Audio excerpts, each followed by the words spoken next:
Hello and welcome to another episode of Susfaction. Today is an Acela-centric episode.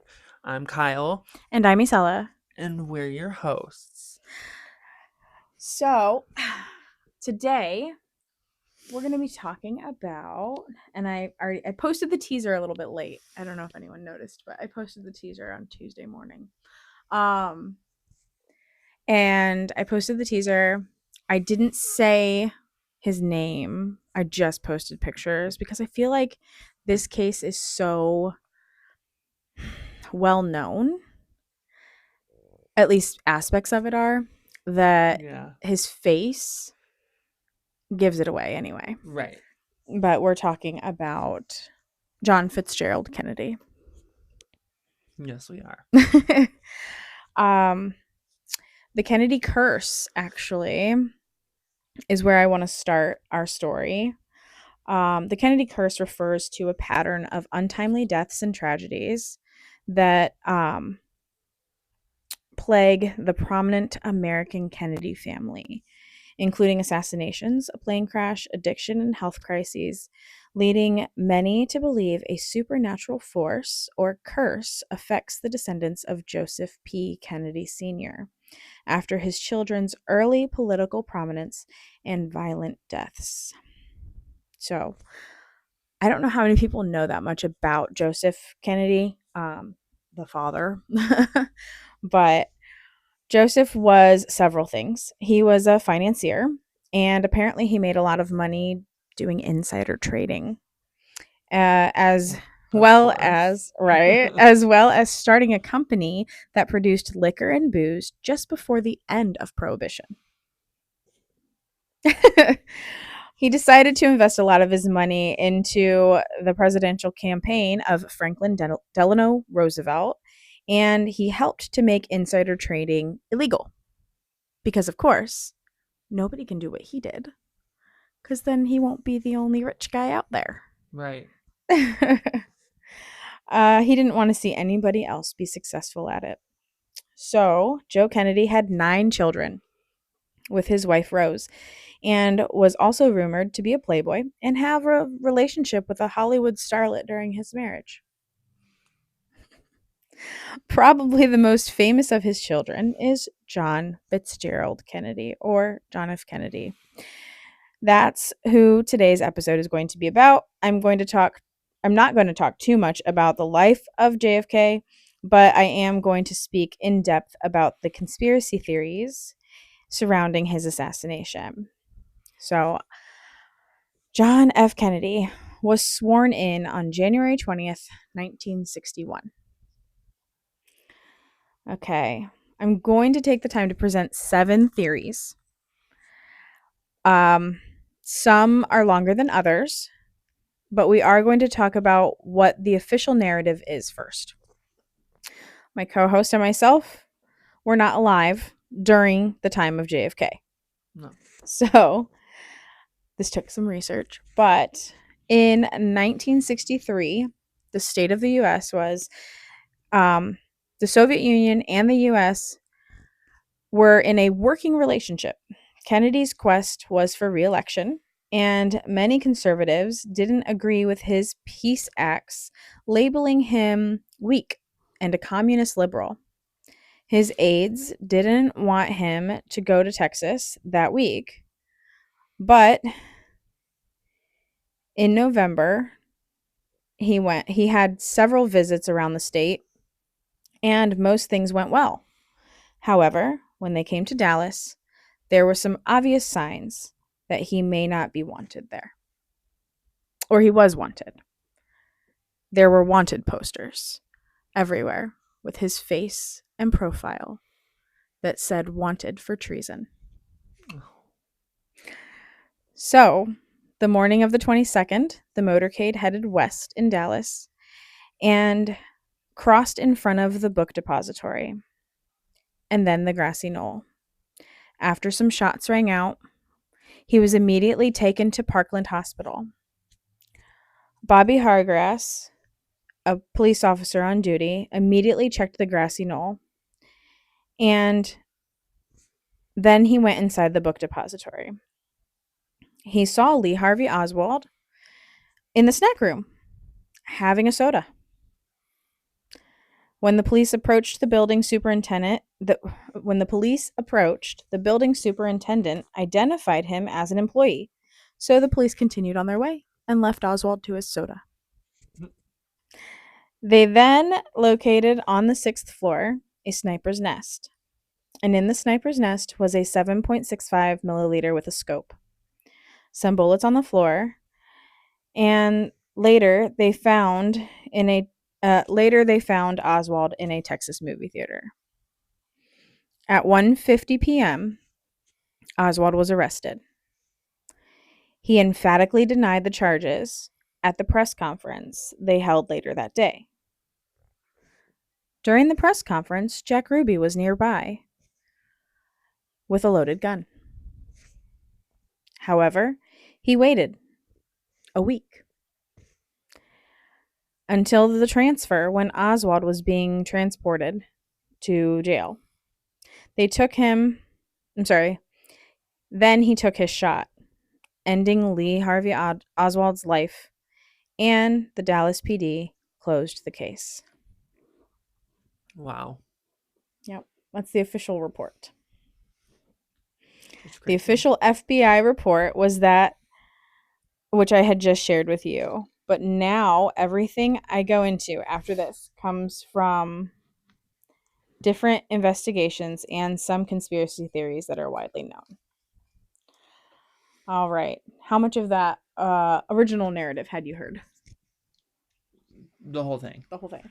I left out some parts about Jackie's reaction in the car because I feel like it was so personal and just like everything that she went through emotionally was a lot. And if anyone wanted to see it, there's footage you can always watch of how she reacted when things happened, when things went down. It was just so like, I didn't want to put a picture of her on the trunk of the car.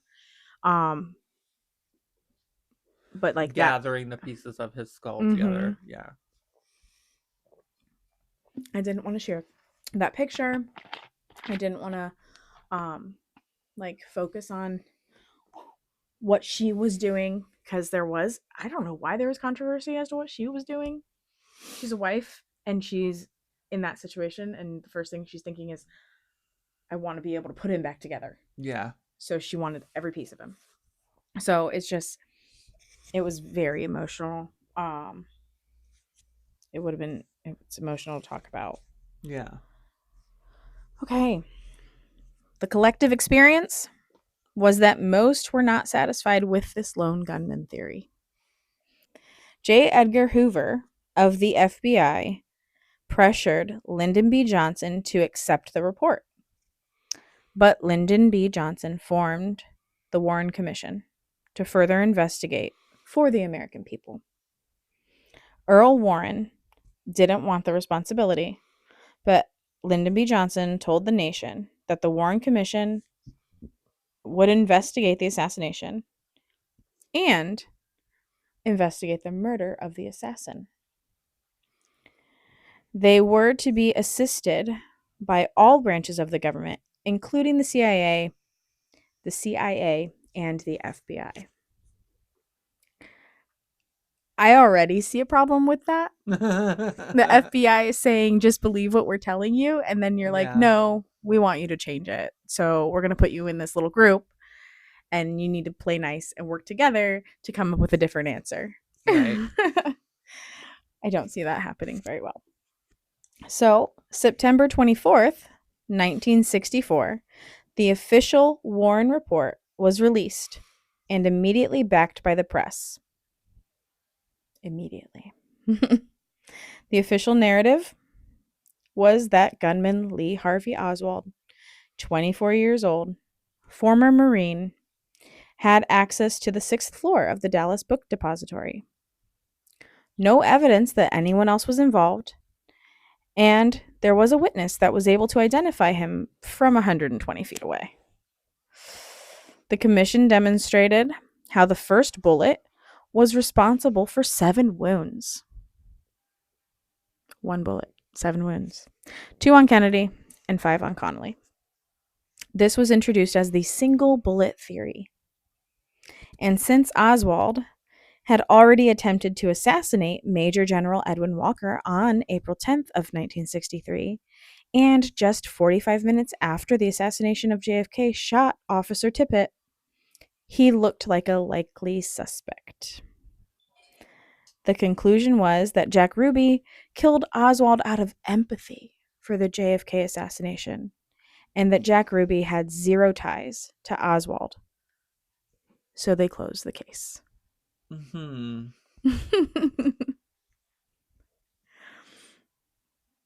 Doesn't sound right. I know, they really did just kind of keep with the original narrative, did they not? They just added a few more details.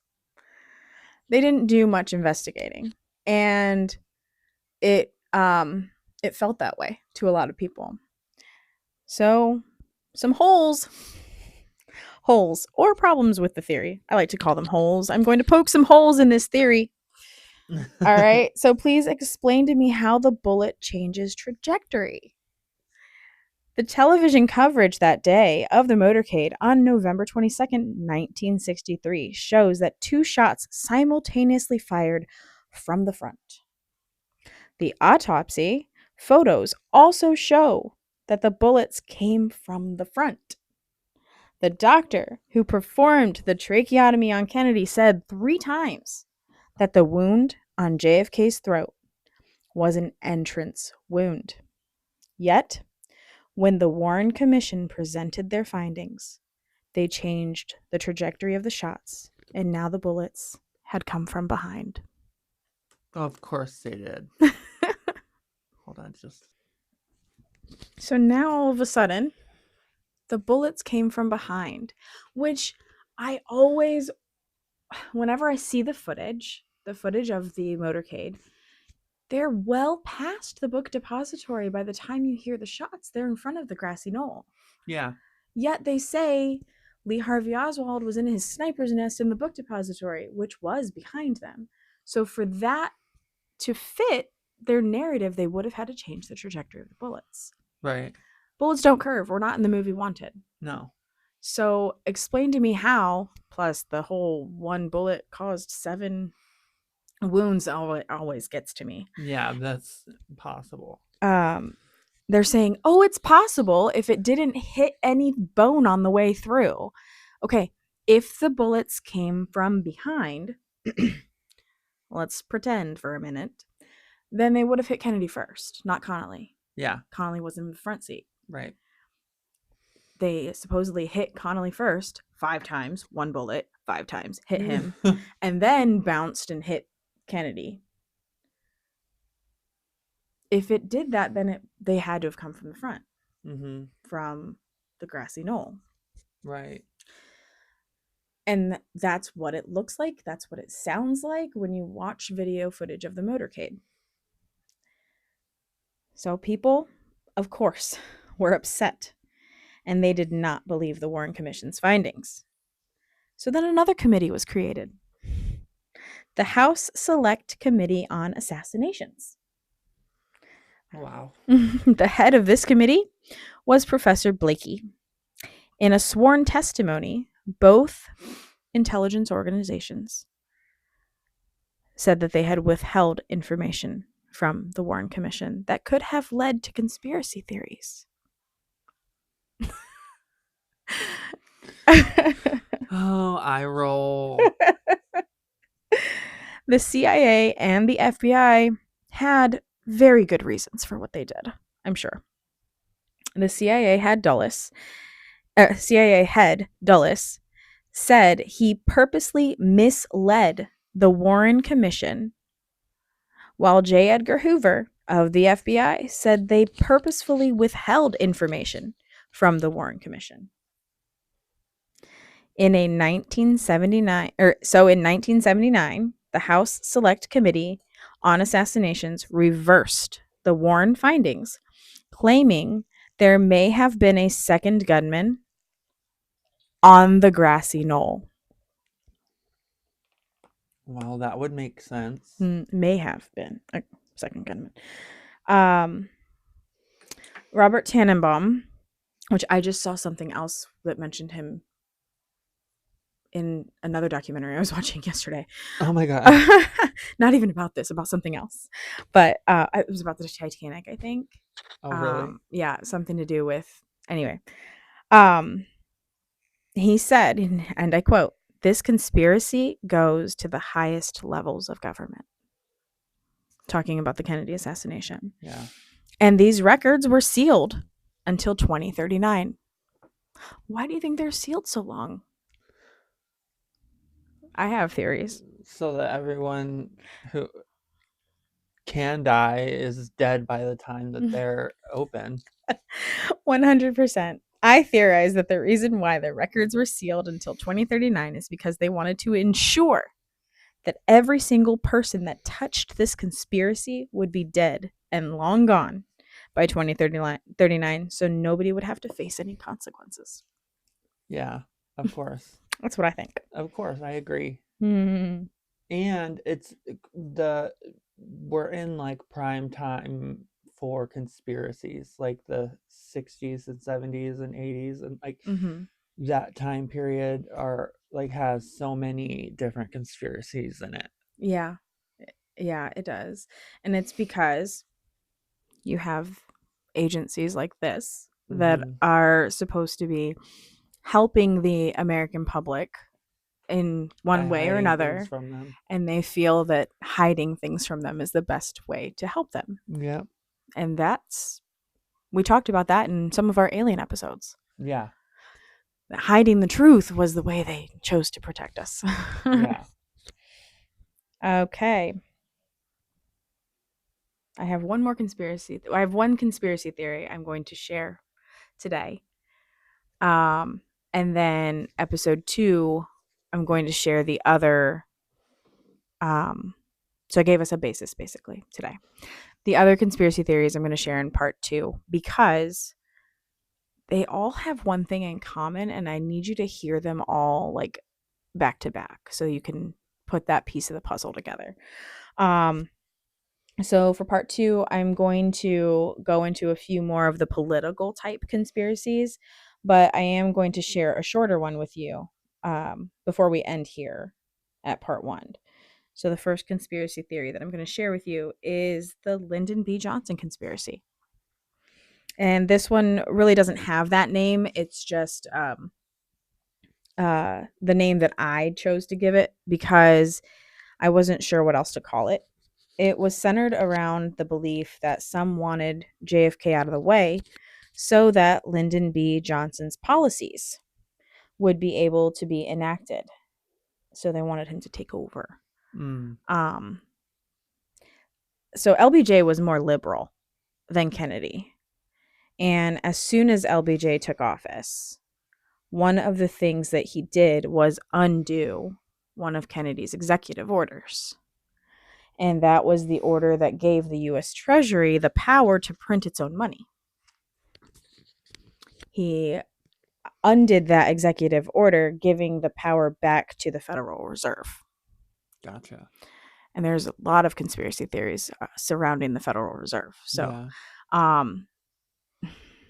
it has to do with powerful families and world banking, and it's so convoluted I couldn't summarize it for us today. Right. And it's like it needs its own series. I'm sure there is probably a series out there on it.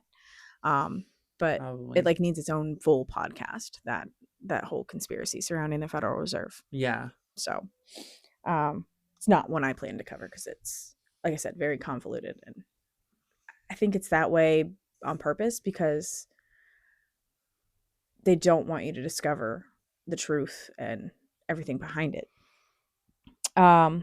So LBJ gave power back to the Federal Reserve.